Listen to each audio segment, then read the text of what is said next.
you, Dean Nelson, for such an incredible introduction. It's really humbling. I am just delighted to be here with my amazing co-founder from Cornell and UCLA, but from Cornell, and also see my class of 94 friends who are here to cheer me.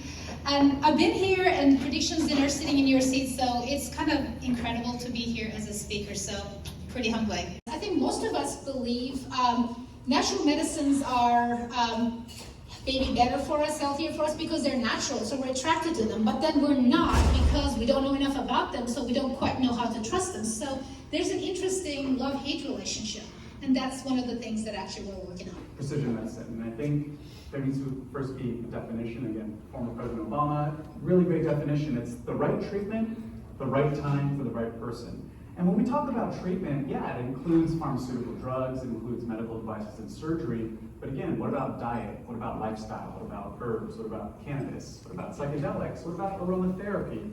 What about meditation, mind-body medicine, acupuncture? So let's talk about the whole universe of possible therapies. We really only have data on the medical devices, the pharma drugs, surgery. Part of this talk will also focus on what happens when we have data and all these other aspects. Virtualization and disintermediation, for instance, are really transforming and democratizing access in ways that I will talk about.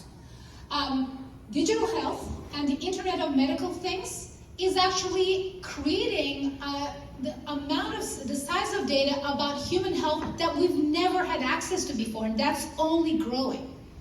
And of course, last but not least, maturation of AI, being able to deal with big data, leveraging machine learning, etc., is giving us new tools to be able to deal with these massive data sets, to make sense out of them, to be able to actually make better decisions for us as people, to make better health decisions, for regulators to make better policy decisions, and for businesses up and down the supply chain for healthcare to be able to make better business decisions as to what products to create, what to insure, what to sell, etc. So this information is going to change everything, and it's already started doing so.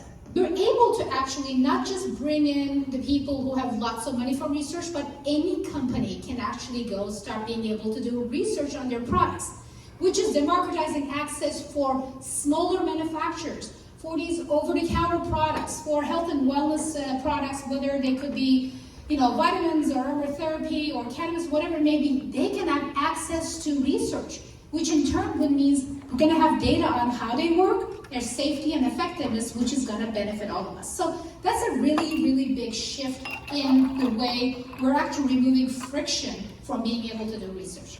They've done studies, and it takes on average 10 to 15 years from when research is first published for it to trickle into clinical practice. 10 to 15 years to make it all the way through each layer of that education.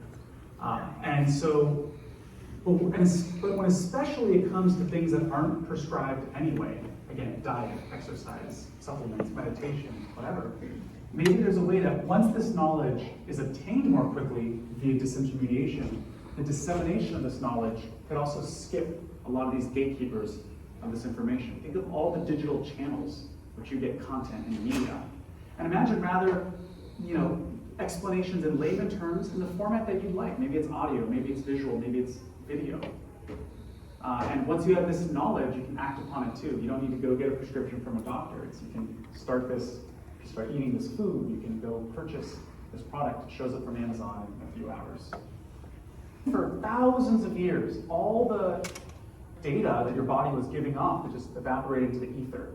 Your heart rate, your pulse, your blood pressure, your sleeping patterns, all this. And now it's finally being captured. Even just your mobile device, even without any wearables, it knows how much you walked a day, kind of. It knows when you went to bed and when you woke up. Basically, the last time you used it, the first thing you picked it up. I mean, come on, seriously. Who here touches their phone before they even go to the bathroom in the morning? I mean, I'm guilty of it too, right? So that's fascinating, right? So for the first time ever, continuous data capture that used to just disappear into the ether. The cost is de minimis. I don't need to have a doctor come to your house to record these values. And also, this data is real world. It's not at one point in time. What's happening to your blood pressure in the hospital? Oh my gosh, it's elevated. Well, maybe it's because you're terrified of doctors. You're in your home. You're going through your real life, your day-to-day. This data is real world. So there's been a method to our madness in terms of how we're introducing these new trends. Virtualization and disintermediation has basically enabled more manufacturers, more formulations to be able to go through the research process. So we have more data on more interventions that we can actually have access to.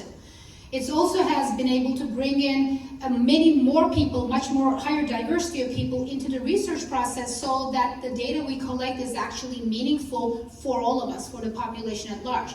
Also makes the findings far more accessible for everyone, from us to the doctors to the regulators, so it really opens that up.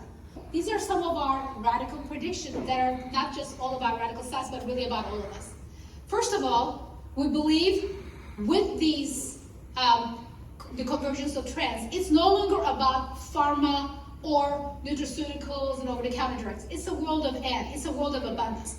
We can actually have it all because we have data on what works for whom and what combinations of products will actually work best. Another radical prediction is about how you really end up being, you're self-treating, what we call DIY healthcare. So you're not going to a hospital to see a doctor, to get a prescription, to go to a pharmacy, to pick it up, to talk to your insurer, and do it all for a refill 60 days later. Maybe it works for you if you look like the person in the clinical trial.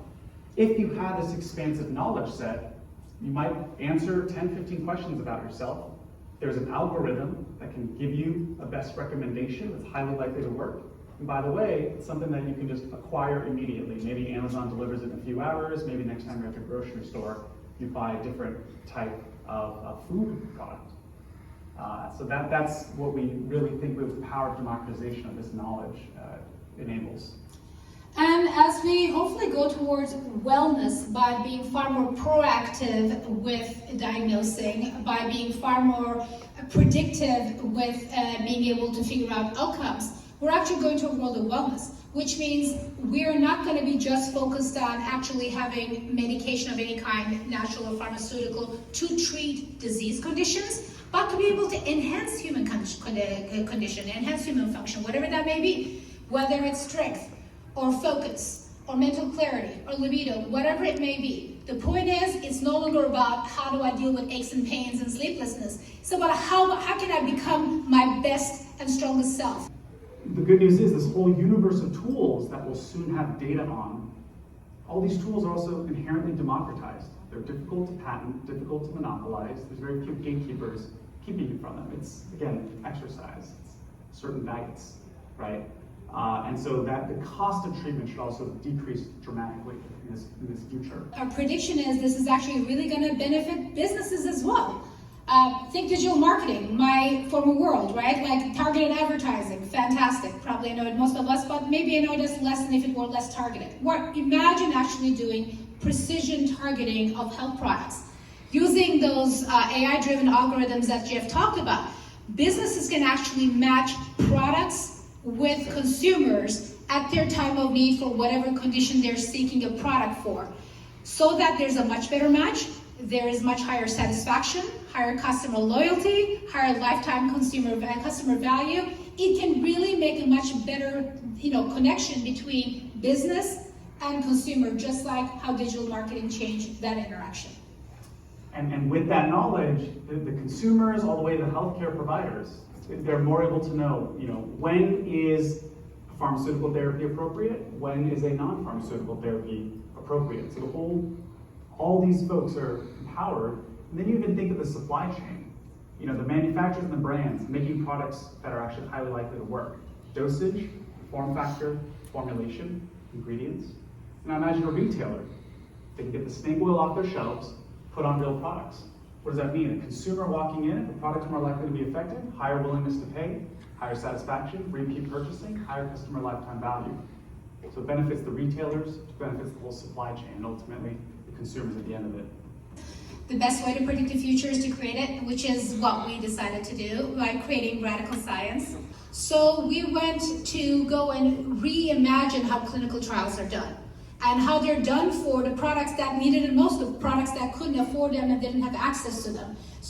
And we have the first proprietary data set that can prove and predict the effectiveness of such therapies so that we can finally have democratized access to precision therapeutics outside of just pharma, but also inclusive of pharma. So that's the world we're creating. So for example, if you have really robust knowledge on, again, the whole totality of all treatments, and you also understand the combinatorial aspects, there might be certain diets, herbs, lifestyle changes that can actually make a pharmaceutical medication more effective or have less side effects.